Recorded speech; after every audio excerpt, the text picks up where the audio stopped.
So it's hard enough to be a marketer even when things outside of your control are going well. It becomes much harder when there are entire shifts happening in the world that negatively change buying behavior. But it doesn't have to be all doom and gloom. There are some steps marketers can take to help them better weather these kinds of storms, and in fact, many companies will even come out ahead. Demand Gen U is officially in session. Let's do it.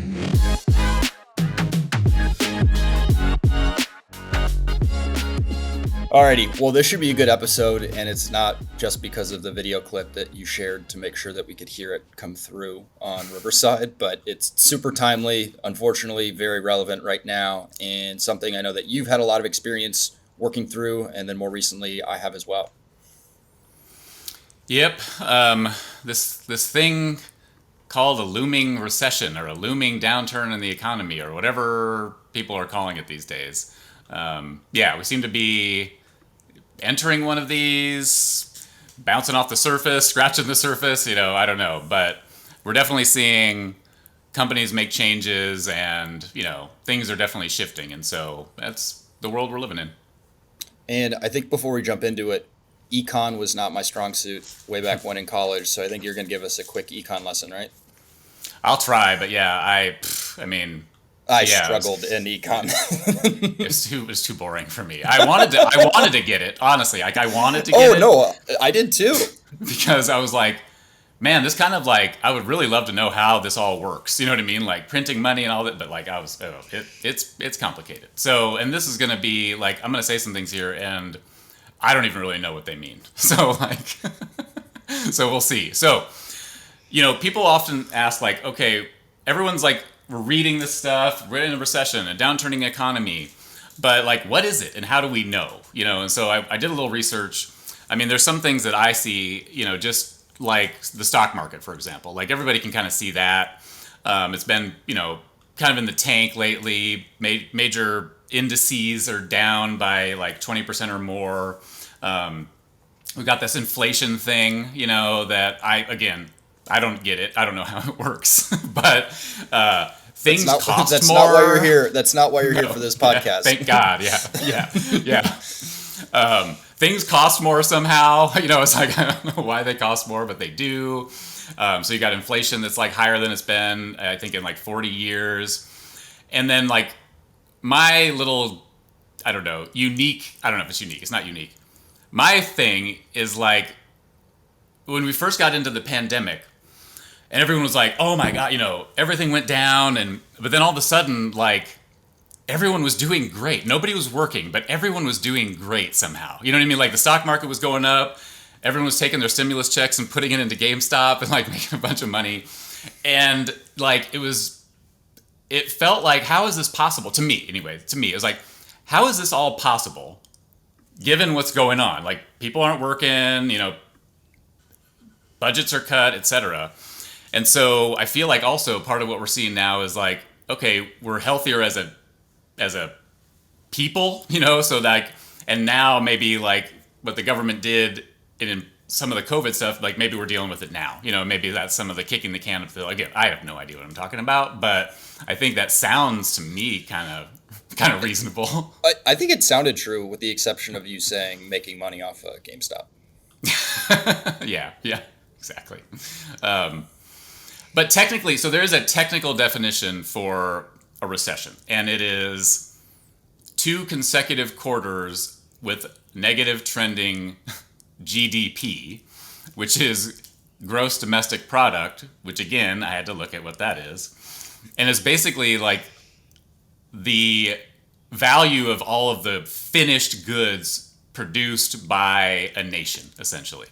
And if that goes down 2 consecutive quarters, I guess that's the technical like definition of like, okay, you're in a recession. And I don't know if we're at that or if we're like coming up against the second quarter or what. But so that's kind of like, those are the technical definitions. And I think that's what people are seeing when they're starting to say like, we're in this recession or economy or whatever. So I almost feel like how they fact check debates. We need somebody to fact check everything that you said. Yes. But again, that's not why you're here for this podcast. Why you're here to listen to this podcast is why does all of what you said matter for B2B marketers? Yeah, it'd be hilarious if everything I said was just a complete fabrication. Like everyone's like nodding their heads, like, "Oh yeah, that sounds right." It's completely wrong. I hopefully it's not. But yeah, so why does it matter? So in a recession, here's what's going on. Like the economy's struggling. People have less. Businesses are selling less stuff, which then they're selling less stuff, so then they're laying people off, and then those layoffs mean people have less money to spend, so they're buying fewer goods, and people are producing fewer. You know what I mean? And so like it feels like it's kind of this cyclical thing. And one more thing to keep in mind too, because this goes to like why it matters. But recessions usually only last like between 11 to 18 months, and so that's I think an important thing to note because it's not like forever, and it's not like it's no end in sight. Like we know that these things last about like the longest is about 18 months. There have been a couple that have lasted longer, but that's the average. So like okay, I got a year and a half, basically to at the worst to figure this out. You know what I mean, and to last. And so I think those are just kind of the last couple things. And then why that all matters is because unfortunately, marketing is usually one of the first areas where companies like leadership is trying to make cuts to budgets, resources. And why do you think that's the case? Well, there's a lot. Yeah, there's a lot of reasons for this, but I think the main reason, and it just makes sense, is if you can't show clearly how the marketing you're doing is creating more sales than if you were doing no marketing at all. And that's the general. There's a lot of other reasons that go along with it, but that's the main one. Because if you think about it, companies are making decisions, right, with budgets. So if they're looking at, oh yeah, I see this $10,000 to spend turned into $12,000 of revenue, you think they're going to cut that? Probably not, because it looks like a profit center. It looks like a way of making money. And so there's a lot of reasons, but that's the main one. If you can't clearly, and it's not like this shell game of influence and engagement. So if you can't clearly show that you're bringing new money to the table, I think that's why. And honestly, unfortunately, most marketers aren't doing that today. They're not showing that clear line. Yeah, I mean, I hate to make a generalist like statement, but the best marketers can do that and can continue to do that during a recession like this. And I think it opens up in some ways the marketers who just aren't able to do that and kind of puts a target on their back too.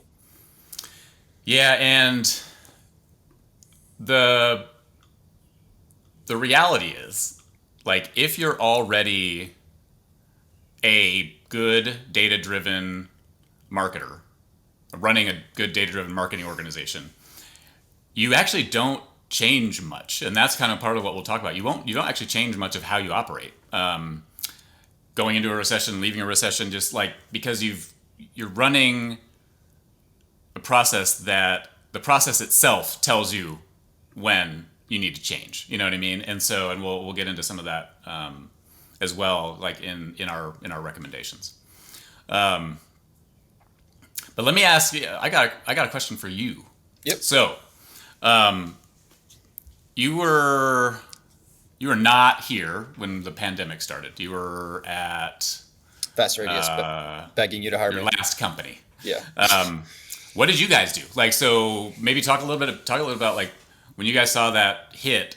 What did you guys do?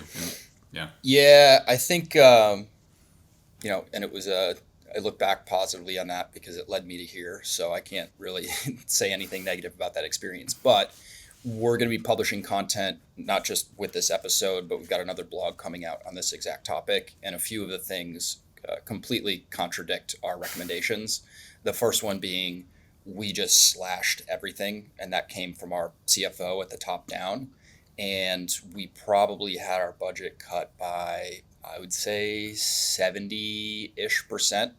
And the targets didn't really change. The unfortunate part was it was a additive manufacturing software startup. So think 3D printing, but for industrial companies.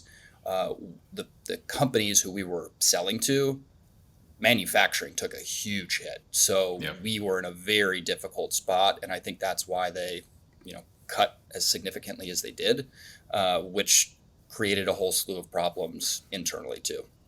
Yeah. Yeah, and it wasn't that different here. So I started here full time like day one of the pandemic, and I've talked about this story lots. I had negotiated with Gil before I came on, like how much money I'd have to spend every month and what the goals would be. And then like week one of my full time tenure, we had that conversation. It was like, got to cut your budget by 60%, and can you still make those same goals happen? But that's what got us into conversation ads. You know what I mean? And so like and that's one of the interesting things in all this is, adversity can really drive innovation and creativity. And so, marketers out there that are having budgets cut or resources like trimmed back, your leadership knows that's happening. You know what I mean? And so like they know they don't expect you to be able to hit the same goals, but man, if you could, that would be great. And I know we'll touch on that later too. So yeah, and in other places, like other times that there have been recessions and things like that, I was mostly just in ops leadership roles, and so I was told more what to do. I was kind of handed like, okay, we need this, we need layoffs or whatever, and then I just kind of had to carry it out. I wasn't really didn't feel like I was part of the decision making process. I just had to carry it out. But the places I've been, all of them weathered the storms. And Fast Radius, they made it out okay too, yeah? Yeah, it took a little bit longer just because of like what was going on with manufacturing and supply chain. So we did go through some rounds of layoffs. It wasn't nearly as significant as what feels like is happening now. But the thing that saved them at the time was we were working on, it's kind of crazy. We were working on 3D printed ventilators and then 3D printed PPE. So they were able to, try and make do with what they had with that demand. So without that, I don't know if they would have made it through successfully. Yeah, it seems like that was like squarely. Yeah, like wow, look at this, a pandemic, and we're actually making things that help it. Yeah, it was like the most. Not that I'm not fulfilled in the work that I do here, but it was like the most fulfilled I've been in a while. Marketing PPE, it was like, wow, this is actually doing something. Yeah, people want to buy it, and there's there's meaning to it. Yeah, it's helping out. That's a great place to be, marketing that kind of stuff. I'm trying to think like. And I was at big companies, you know what I mean? So like most of the big companies I was at, they were run well enough where they didn't have like these huge pullbacks or budget cuts. It was usually like, hey, let's pull back, let's kind of see what's going to happen, but let's not make, like huge shifts. And let's basically like rely on our war chests a little bit, like the cash we have in the bank to kind of get us through it. And I think, well-managed companies have that. They know like recessions, how long they last, you know what I mean? And they kind of have that probably in scenarios that they're planning for. But in the startup world, it's a lot different. We're usually already running like super lean, and we have like not a ton of runway. I would say some startups. Yes, others, that's true. Yes. That's absolutely true. No, you're absolutely right. Yeah. The good ones, are already running. Yes. Yeah, the bad ones, actually, that's a double whammy on you. But cool. So let's see. So and then before we get into like what to do, like a couple specific things, two things. First, let's talk about like the type of organization you're running where you probably don't need to make a lot of shifts. So if you're already a data-driven marketing organization, that should mean things like you're experimenting a lot already.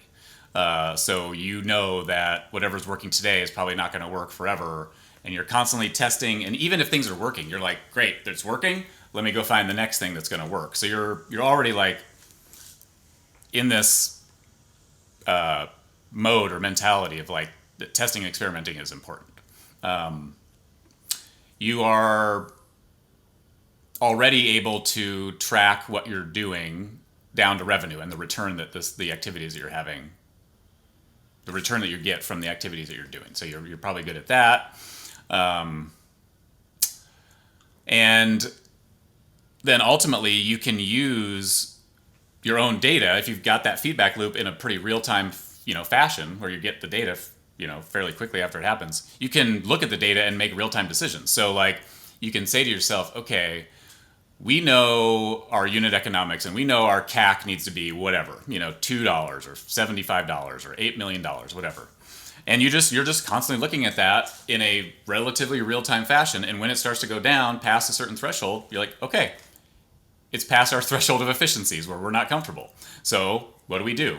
We either have to optimize and make it more efficient, or we pull back spend, or we experiment more. And so I think there's hopefully a lot of organizations out there that are running like this, and that they just use the way that they operate today to determine when they pull back or put more in.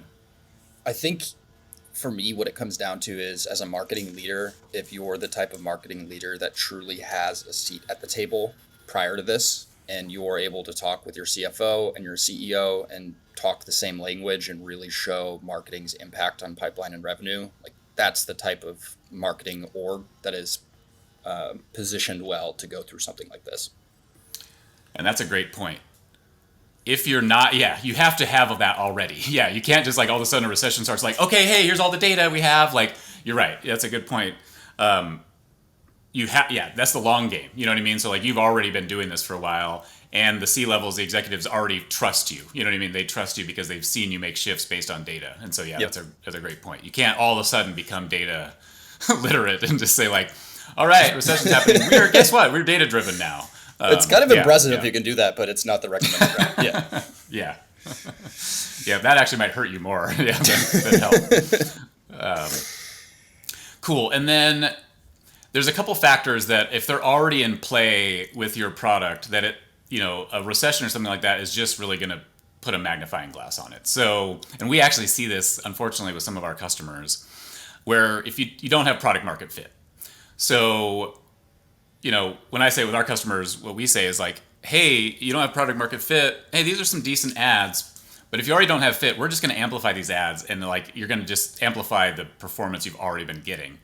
But if you really think about it from just a general perspective, it's like, okay, people with a low product market fit in a really booming economy, they can still sometimes like squeak by, because people are looser with their pockets. They have more money to spend in their budget. So they're like, oh, I've got all my stuff covered here, my necessities. Let me go try this out, or let me go try, this tool out. But if you don't, if you don't have that fit, it's not going to work. And this recession may just shine a light on it. The other one is like if it's like a nice to have product, and I don't know how to define this, but like if your product, that was going to be my follow-up question, but and so if you are a must-have product, then like you should be okay, right? And maybe this is just reserved for, I don't know, the top 10% of products. I don't know, but what would a nice to have be? Like I'm trying to think of like, I know we run pretty lean. We're not too tool bloated, but like what could I get by without? I mean, I think that's it. It's if this tool, let's just talk SaaS, if this tool was no longer being used at your company, would you still be able to function and do the work that you need to? And right. I think, yes, they're removing a tool like metadata, for example. You may have a ton more manual and repetitive work to do. Could you get by without it? Maybe not. We're seeing many of our customers, come back and renew after, they may have had outside factors that said they couldn't use metadata. So yeah, I think it's more of a, can you show your impact? Can you show lift before and after using your product? And if you can't, then you kind of fall in that nice to have category. Yeah.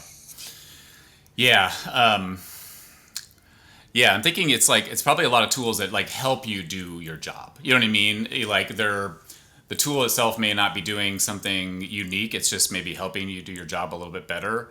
And if it's not a clear, direct, like, oh, this spending $5 on this tool made me $6, then it's maybe a nice to have. So maybe the must-haves are the ones that actually do have maybe a clear line to that tier one goal of revenue, pipeline. Are probably the ones that are like must-haves. And then they're like Salesforces, you're like, you got to have, I mean, do you have to have a marketing automation platform? It used to be maybe a must-have. I was 5 years ago, I would have said absolutely. Today, I don't know if I'd feel as strongly about that. But Yeah.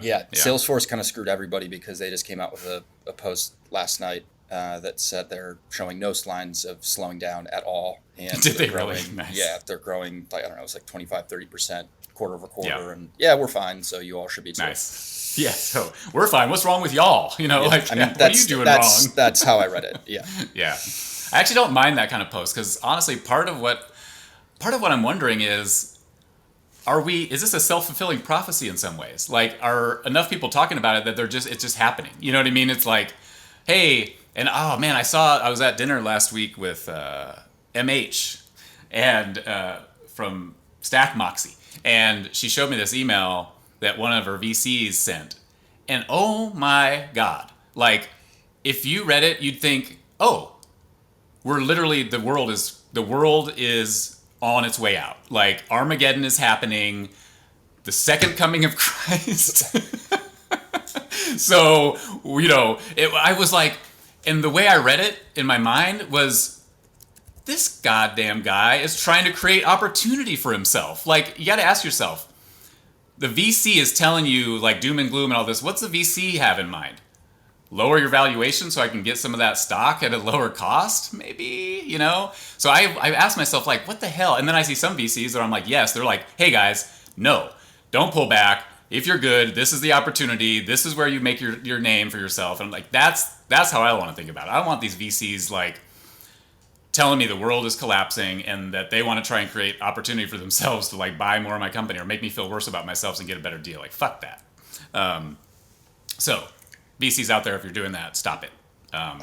You're actually probably creating more problems, honestly, than you're helping. You're not helping. You're causing problems. No VCs are listening to me, but I like to pretend they are. They shouldn't, because I don't know. I clearly don't know economics. So I think you have a little clip to play before we get into the recommendations. No? Yes. So our first recommendation is don't freak out. So you don't want to freak out, and this helps understand a little bit why.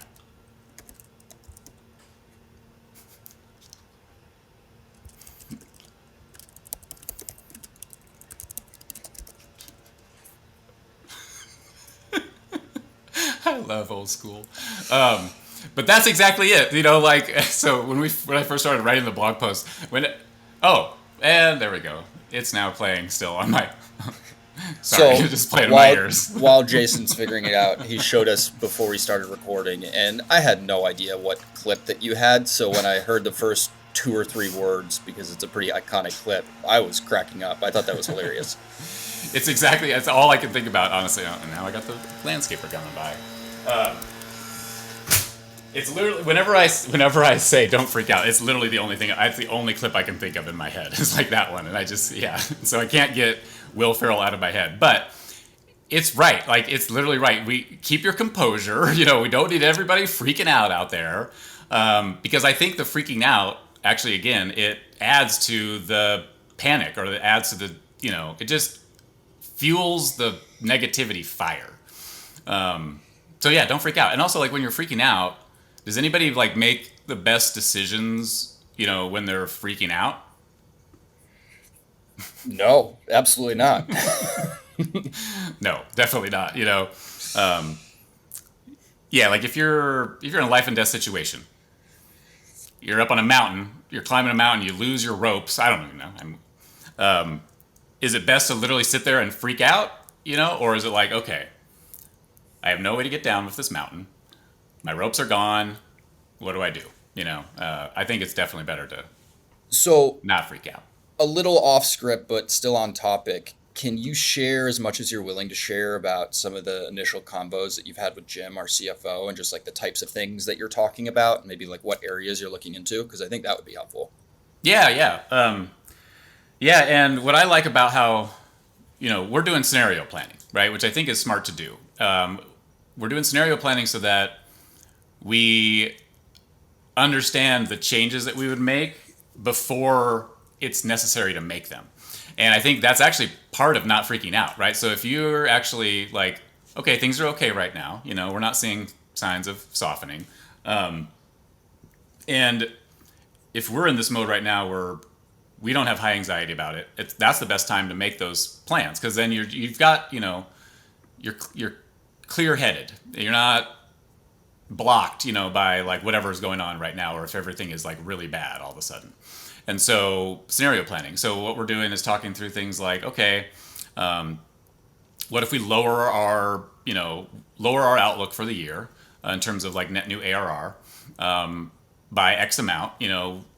Marketing, what would you need? How much could you cut to help, to make that happen?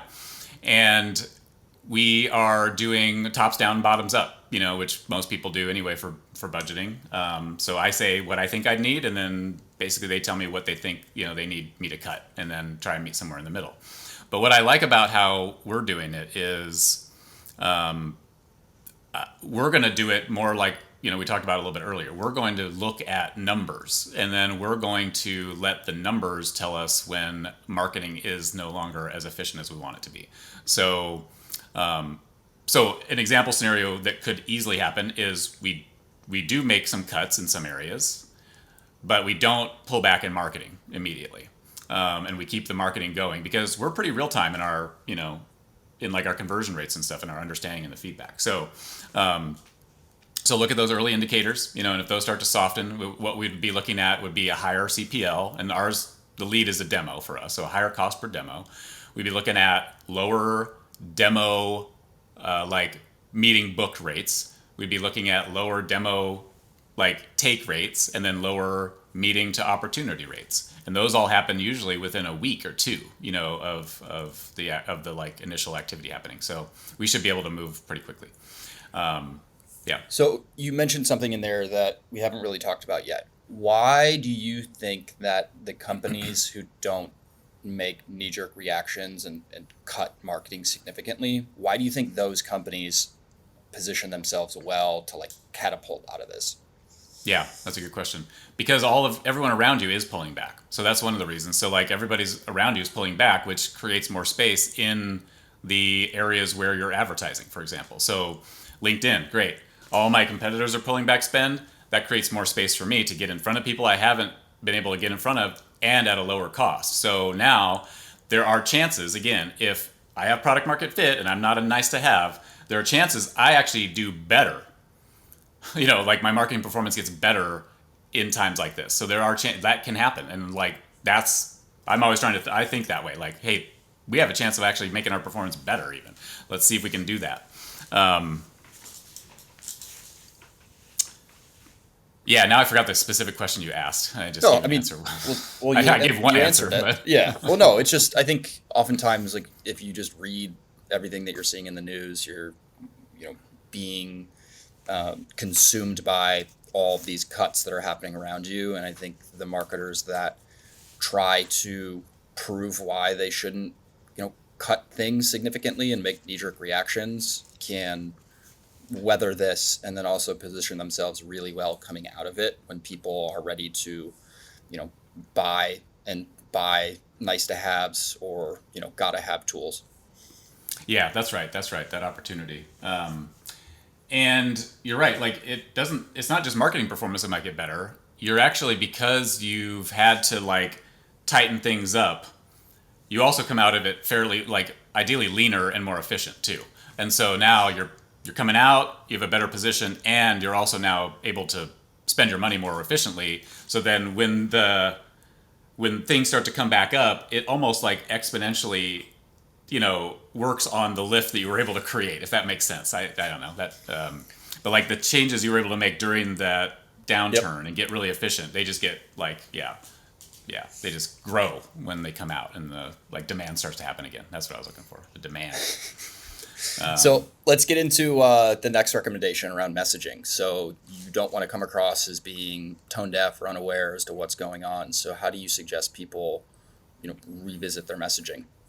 Yeah, and this, like I'd put this one back on you, right, as our brand and product marketing guy. But basically, like tone deaf. You know what I mean? Like that's the first place I would go is just make sure you're not. I mean, the pandemic was an easy one, because there was actually something going on and people sick and stuff like that. So like that recession, similar.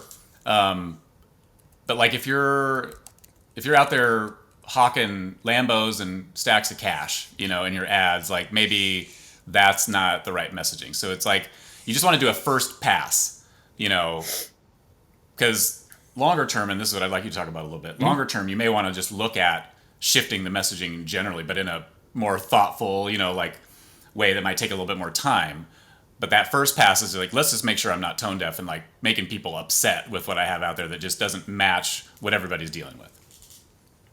Yeah, I think for me, and this is something that we're really trying to do with some of the new campaigns and content ideas that have come up in the last week or so, is just be transparent, be aware of what's going on, be open about it, don't hide from it, don't pretend that nothing is happening right now in the outside world. And I think just recognizing that and understanding how your audience is being impacted by this and just being very clear. It's not a rocket science like type concept, just with them that, hey, I get what you're going through right now.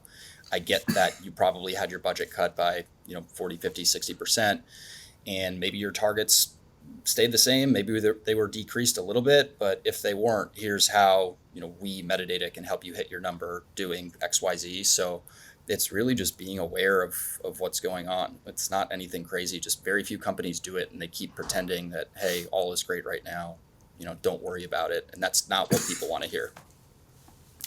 Yeah, and hopefully your product that you're marketing is good in times of like a great economy, and also equally as good in times of like a suffering economy. And that's where like that messaging shift comes into play. It's like, okay, ours is easy because like, oh, in times of good, great, put more money in, get more leads, get more demos. You know what I mean? Like rising, gets all the boats floating.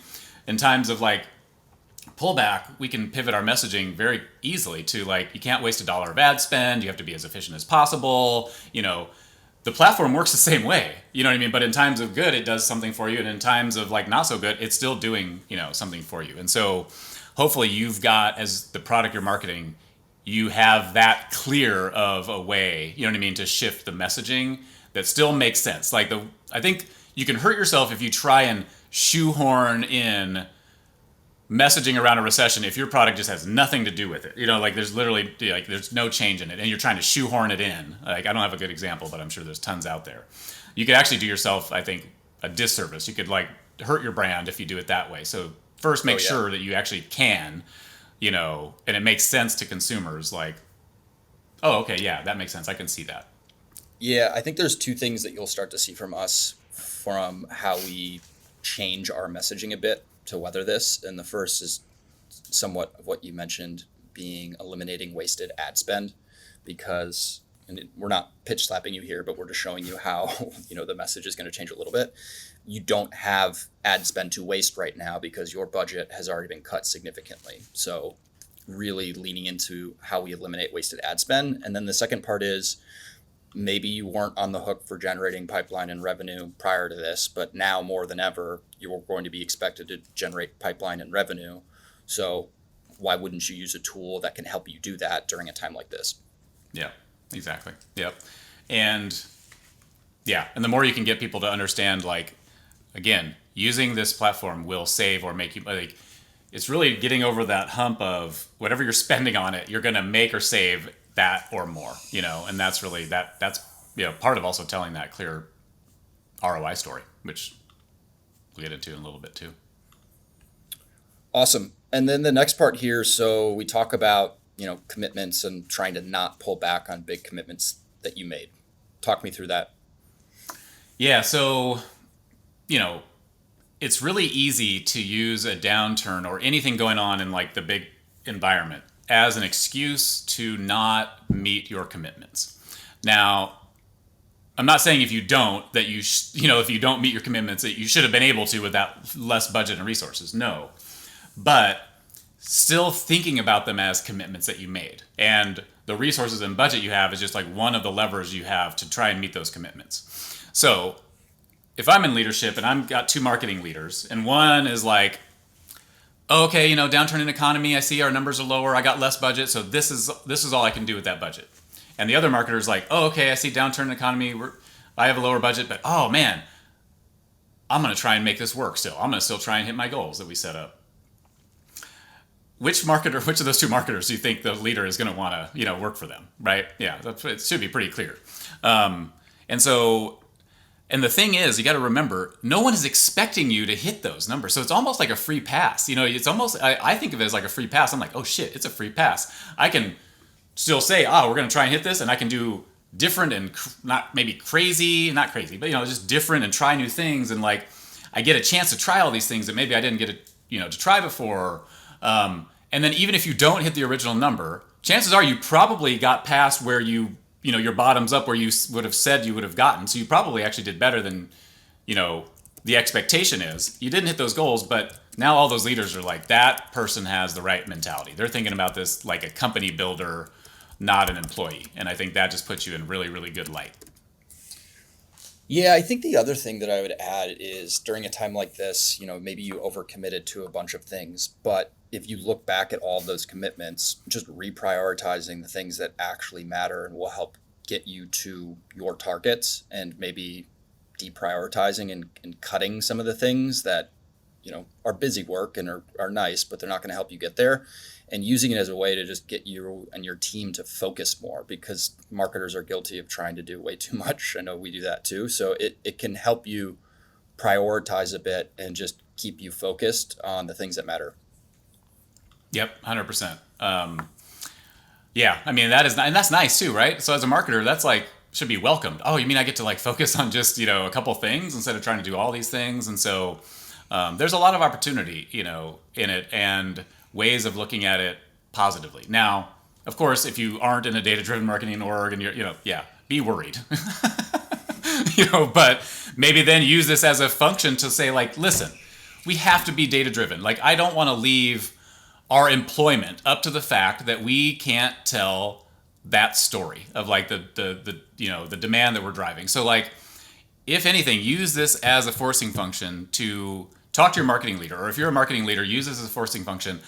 I need to protect my department, and I need to protect the livelihoods of the people I have working for me. The best way to do that is if I can make sure there's no question as to like the benefit that the company is getting from marketing, and that it is a profit center, or at the very least it breaks even.